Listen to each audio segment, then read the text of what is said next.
ব্রাহ্মণবাড়িয়া থেকে কুমিল্লার যাবার হাইওয়ের করুণ অবস্থা। বিশেষ করে উজানিসার হাইওয়ে থেকে শুরু করে ব্রিজ পর্যন্ত রাস্তার অবস্থা খুবই করুণ। ঘণ্টার পর ঘণ্টা রাস্তায় জ্যাম লেগে থাকে। নিত্যদিন প্রচুর পরিমাণে মানুষ দুর্ঘটনার সম্মুখীন হচ্ছে। রাস্তার অবস্থা এতটাই খারাপ যে বৃষ্টি ছাড়াই প্রত্যেকদিন গাড়ি দুর্ঘটনা হচ্ছে। আর বৃষ্টি হলে তো চলাচল করাই অসম্ভব এমন একটা অবস্থা।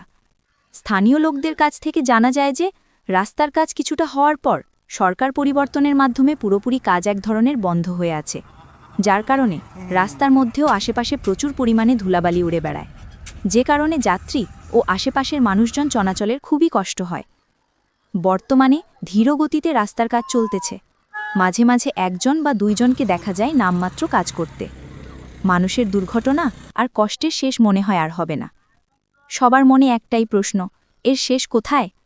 আমরা আশা করব নির্দিষ্ট কর্মকর্তা ও পৌরসভার দৃষ্টি আকর্ষণ হবে এবং এই রাস্তার কাজ খুবই তাড়াতাড়ি শেষ হবে, যার মাধ্যমে যাত্রী ও সাধারণ মানুষ হয়তোবা কিছুটা শান্তি পাবে। এই ছিল আমার করা সর্বশেষ তথ্য। মাহমুদুল হাসান, কুমিল্লা ব্রাহ্মণবাড়িয়া হাইওয়ে থেকে।